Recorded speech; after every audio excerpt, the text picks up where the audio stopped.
On today's Exploring History podcast, we'll look at the very personal, very controversial subject of immigration.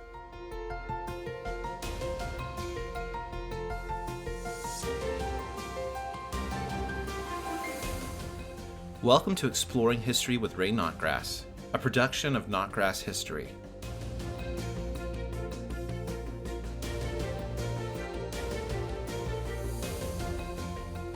I'm Ray Notgrass. Thank you for listening. She had never lived more than a few miles from the place where she was born. When she was about 13 years old, enemy planes bombed the city where she lived. For instance, on Sunday, November 24, 1940, the German Luftwaffe sent 148 bombers against her city of Bristol, England. She spent many nights in a bomb shelter. When she was 16 years old, she met an American soldier at church who was stationed in her city. They fell in love and decided to get married, but he had an important and dangerous assignment to carry out first.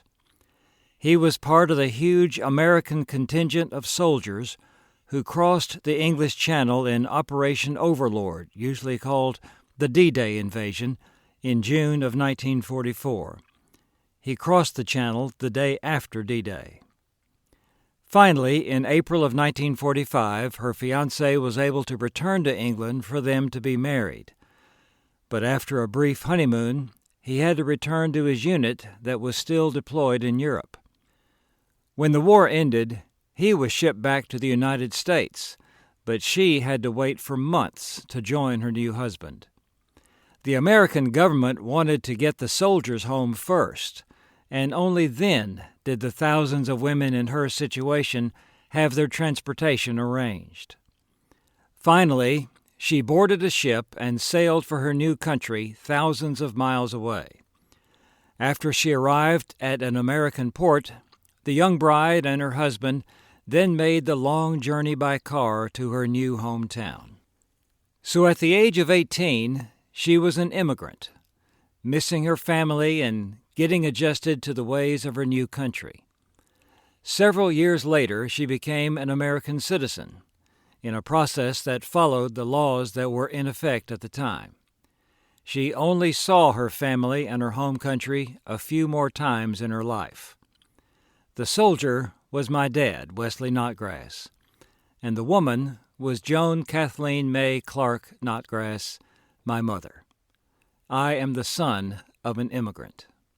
Certainly, my mother's situation and the situations that today's immigrants to America face are quite different, but the challenges of coming to a new country are still quite real. The issue of immigration is a personal one for me. Immigration is a complex and politically charged issue. It has implications for many aspects of American life. But it is also a personal issue. Every immigrant is someone's daughter, son, husband, wife, or other family member. Immigration is also a multi-generational issue, as it affects grandparents, parents, and children. Every American is either an immigrant or a descendant of an immigrant. Even the people we call native nations are the descendants of people who immigrated to North America thousands of years ago. Some immigrants came by choice, while others were brought against their will as enslaved persons. The United States is a nation of immigrants. Our forefathers came to these shores from many distant lands. Throughout our history, millions of immigrants have come to escape poverty and persecution or to get a new start in life. Our country has been enriched in countless ways by the cultural diversity, the hard work, and the hopes and dreams of immigrants. Immigrants have given much to our country. People in other lands have long seen the U.S. as a beacon of freedom and opportunity. There are good reasons why millions of immigrants have left everything, sometimes risking their lives, to come here. While critics will justly point out particular failings of our country, overall and in many specific ways, the United States is a shining light to people who are looking for something better. Diverse reasons lie behind the decision to immigrate. We often call these reasons push and pull factors. Factors in the country of origin that might push someone out include such factors as war, famine, economic hardship, political instability, and religious persecution. On the other hand, factors in the receiving country might pull people to leave their homelands and go there. Factors such as economic opportunity, political and religious freedom, or the desire to be with relatives already in the receiving country. The Spanish were the first European immigrants to settle in what became the United States. They did not ask the permission of the native nations who were living here. French settlers moved in from what became Canada, and later Russians explored the Pacific coast. But English and Scots-Irish settlers predominated in what became the United States, and they didn't ask permission from anyone either. Settlers from other European countries followed. After the United States gained independence from Great Britain, immigrants primarily from Britain and the European continent continued to move to the U.S. They didn't ask anyone's permission. They just came. The Naturalization Act of 1790 was the first law that Congress passed regarding immigration into the new nation. It said that, quote, free white persons, unquote, with good moral character who had lived in the U.S. for at least 2 years and who swore allegiance to the Constitution could be granted citizenship. The government placed no limit on who could come. The law only dealt with how immigrants could become citizens. In 1796, Congress passed the Alien and Sedition Acts. The Alien Act stated that immigrants had to live in the U.S. for 14 years before they could become citizens. The purpose of the law was to limit the influence of immigrants, especially those from France, with whom the United States had a difficult relationship at the time. Between 1820 and 1860, a third of the immigrants who came to America were from Ireland. Most were escaping the potato famine in that country. During that period, an additional 5 million people from the German states moved to America, hoping that it was the land of opportunity for them. In the 1850s, many people from China came to the western part of the country to work in mines and on the railroads. While America as a nation welcomed immigrants, some elements of the American people expressed prejudice toward people from other lands, people who they thought were not like us. Through the Civil War, Americans believed that immigration was an issue for the states to regulate. For example, the state of New York operated the Castle Garden immigration facility in New York City. Then in 1875, the U.S. Supreme Court ruled that immigration oversight was properly a function of the federal government, as part of the constitutional responsibility of Congress to regulate commerce with foreign nations. An 1882 law forbade the entrance of anyone deemed a convict, lunatic, idiot, or person unable to take care of himself or herself. Another law the same year forbade further immigrants from China for 10 years. This was the first of several laws that restricted immigrants from China simply out of racial antipathy. Between 1880 and 1920, some 20 million immigrants came to the U.S., mostly from southern, eastern, and central Europe. They included 4 million Italians and 2 million Jews from Russia and other countries. By 1910, about 3/4 of New York City residents were either immigrants or the children of immigrants. The federal Ellis Island facility opened in 1892 to replace Castle Garden. Those who arrived there were questioned and given a quick physical examination. Only a small percentage of those attempting to enter the U.S. were required to return to their country of origin. In the 1920s, Congress began passing a series of laws that limited the number of immigrants who could enter the U.S. The numbers of immigrants that were allowed were small percentages of the people from foreign countries who already lived in the United States. In addition, the U.S. did not open its arms to welcome large numbers of persecuted Jews in Europe during the 1920s and 1930s. However, in late 1945, Congress passed a law that allowed the foreign-born spouses of American soldiers to enter the country as immigrants without regard for the numerical limitations that earlier laws had put in place. The law was popularly known as the War Brides Act. My mother, by the way, always hated that term. She didn't like to see herself as merely part of a category. In 1965, Congress did away with the quota system and began admitting foreign nationals based on their relationship to U.S. citizens or lawful permanent residents. Later laws, passed in the 20th century and into the 21st, dealt only with specific issues regarding immigration. The comprehensive immigration reform that politicians often talk about but can't agree on never seems to happen.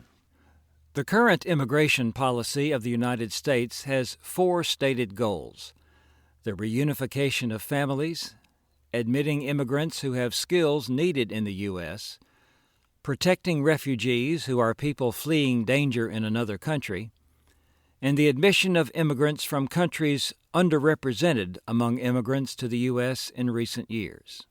Generally, when someone from another country wants to come to the U.S., he or she must obtain a visa from the U.S. government.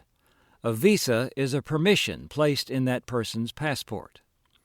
The most common kinds of visas are tourist or short-term visas and student visas, which allow a person to study at an American university. A third common type is a work visa, which is issued for a specific job that has already been offered.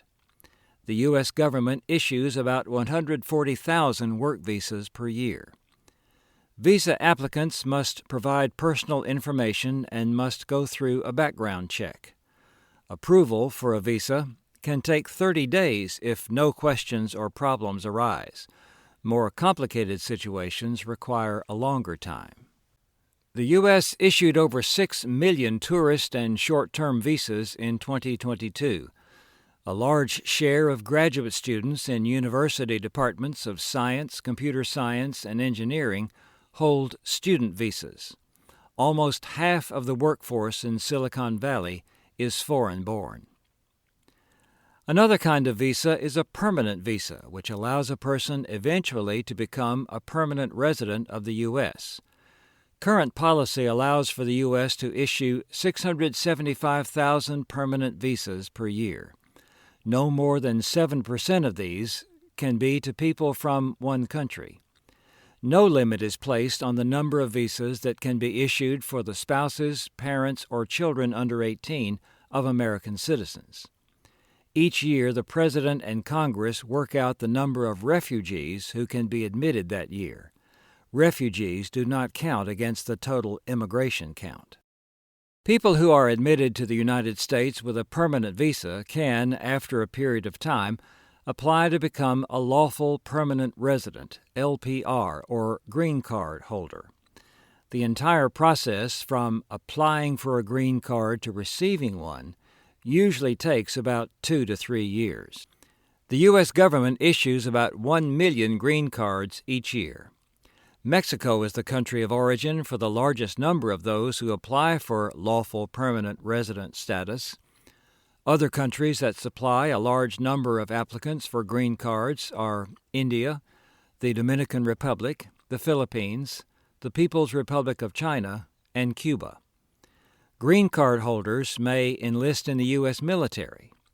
Undocumented immigrants generally cannot serve in the military except in exceptional cases of military need. 3 to 5 years after receiving a green card holder can apply for citizenship. To become an American citizen, he or she must pass English, American history, and civics tests and pay an application fee. The entire process can be frustrating because it can take several years for someone to be able to immigrate to the United States and then several more years to become a citizen. For instance, foreign nationals who are brothers or sisters of U.S. citizens routinely wait up to 10 years after making an application to enter the U.S. before the American government reviews their case. When we think of the subject of immigration in our day, we probably think first of illegal immigration, especially that which occurs at the U.S.-Mexican border.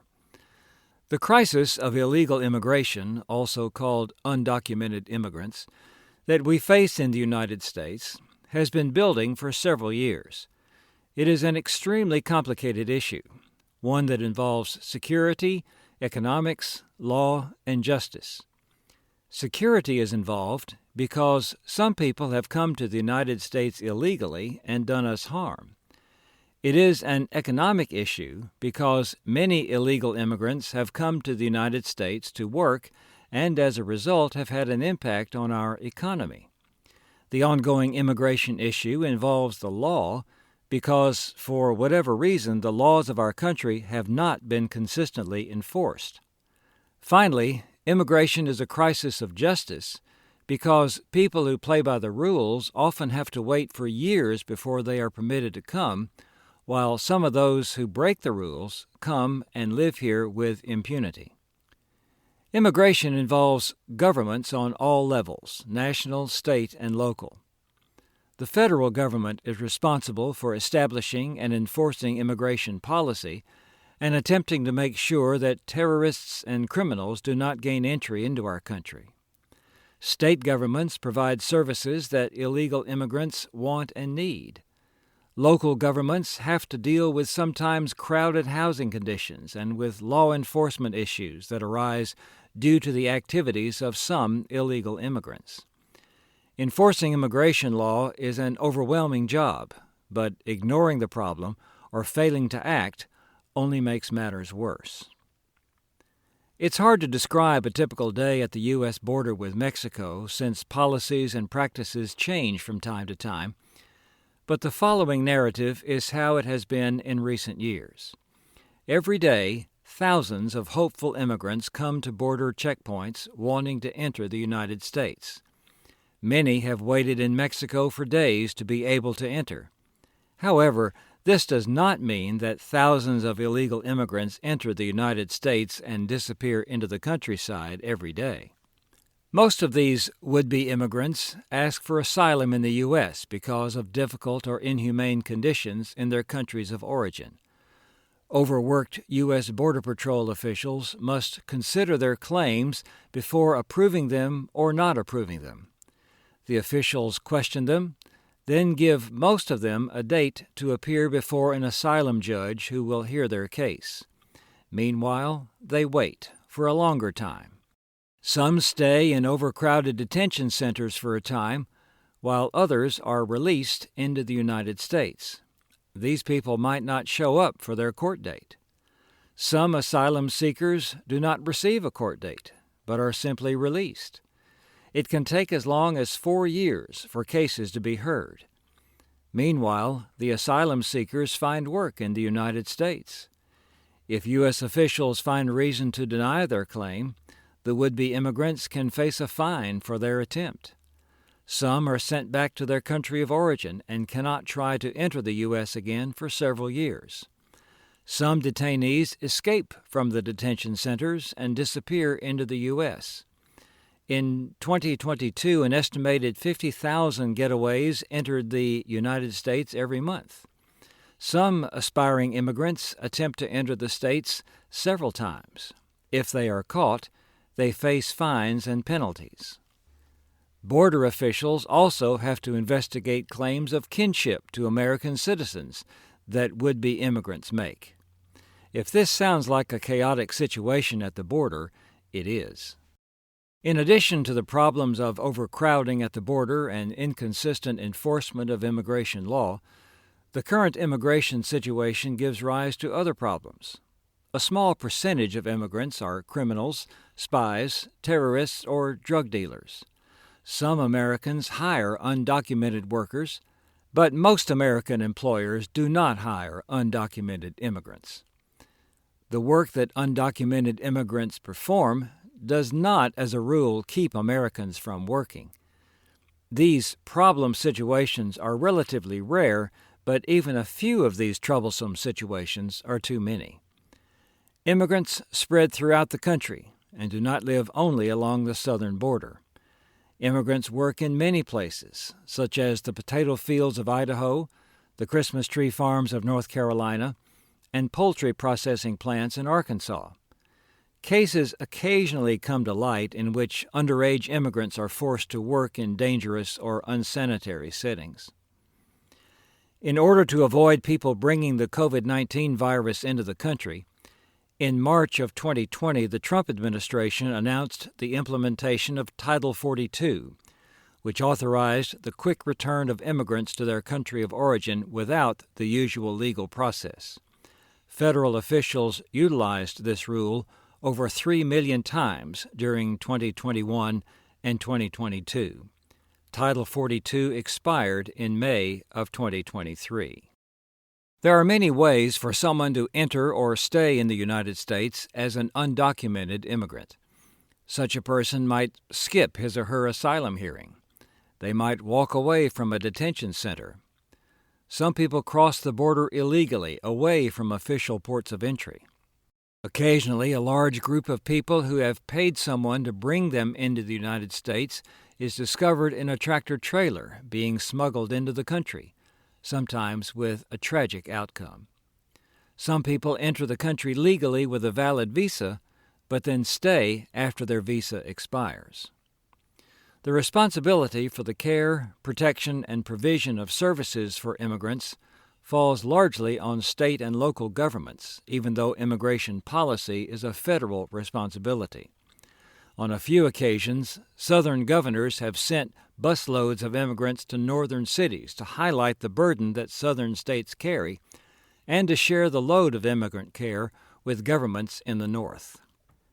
If I might digress for a moment, another kind of immigration crisis, one that occurs much more in other countries than in the United States, involves people who are refugees. Refugees are those who flee their homes as a result of war, political oppression, religious persecution, famine, or other natural disasters.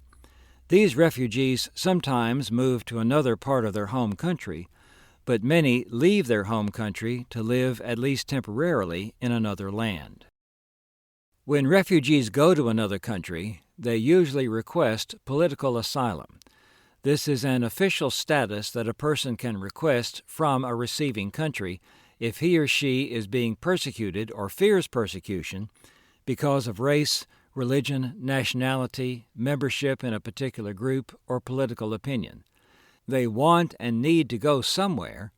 However, a large influx of needy people often leads to turmoil, unsanitary conditions, and economic hardship in the receiving country.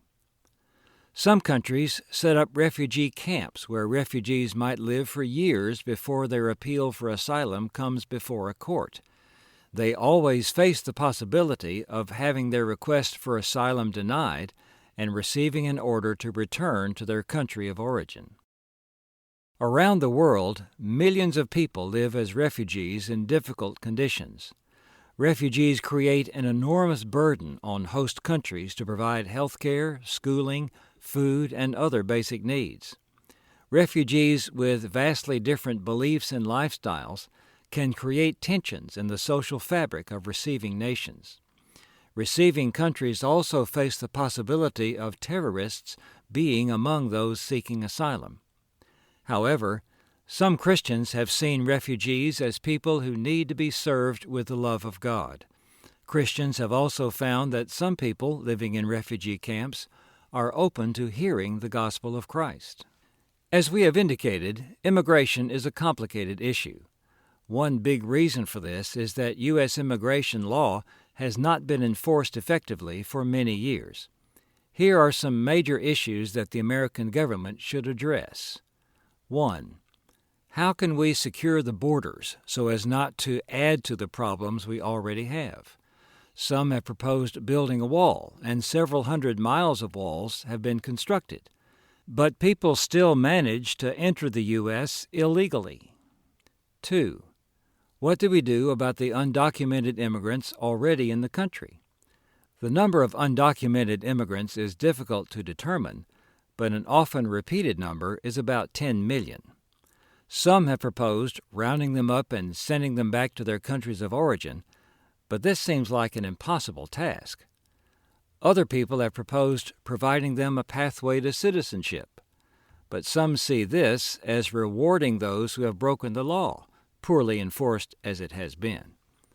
Some states have granted illegal aliens some of the rights of citizens, such as being able to obtain driver's licenses.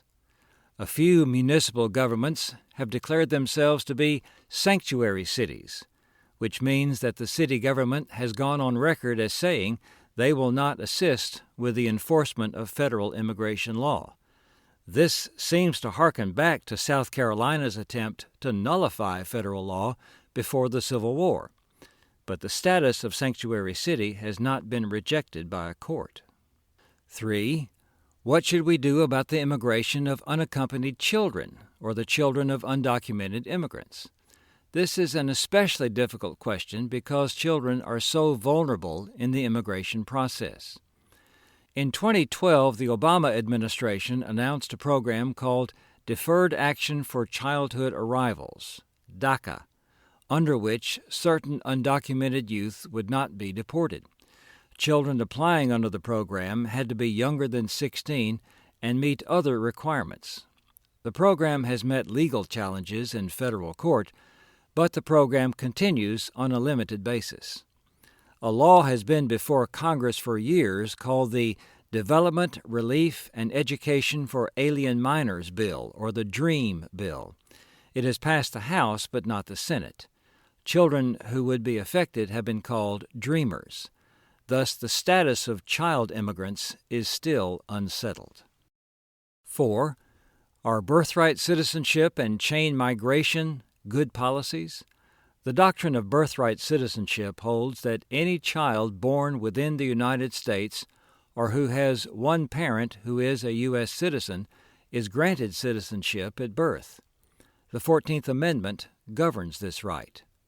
Some Americans believe that this practice makes citizenship too easy to obtain and that more restrictions are needed. It has apparently been the case that women have come to the United States for the purpose of giving birth to a child while in this country, thus granting the child American citizenship. This practice is called birth tourism. A child being an American citizen opens up many possibilities for the child and for the parents receiving benefits from the U.S. government. Chain migration is the practice of allowing relatives of citizens to enter the country as legal immigrants under the sponsorship of the citizen. Again, some people believe that this long-standing practice makes the granting of lawful permanent resident status and eventually citizenship too easy and distorts the numerical limits that the law places on immigration. 5. A final question, and perhaps the most challenging one, is this: what immigration policies would you want to enforce regarding undocumented immigrants already in the country and the handling of those who want to come into our country as immigrants? It's easy to criticize this or that federal policy, but how would you handle the complicated situation? The United States can and should continue to provide an open door for legal immigrants. This maintains our historic policy of welcoming to our shores the needy and those willing to work. With this guiding goal, however, the United States must enforce a workable immigration policy. Finding the right balance of compassion and enforcement of the law is a challenge. Christians believe in enforcing the law, but we also believe in helping people in need with love and compassion. American citizens must not act on the basis of fear or prejudice, but out of a sense of compassion and justice for all. The United States can still be a beacon of hope to those from other countries, but it will not be such by disregarding the law. God has a great love for the people of all nations. He welcomes all from any land who become followers of Jesus. In the book of Revelation, the Apostle John describes the scene at the throne of God. After these things I looked, and behold, a great multitude which no one could count, from every nation and all tribes and people and tongues, standing before the throne and before the Lamb, clothed in white robes, and palm branches were in their hands. And they cry out with a loud voice, saying, Salvation to our God who sits on the throne, and to the Lamb. I'm Ray Notgrass. Thank you for exploring history with me today.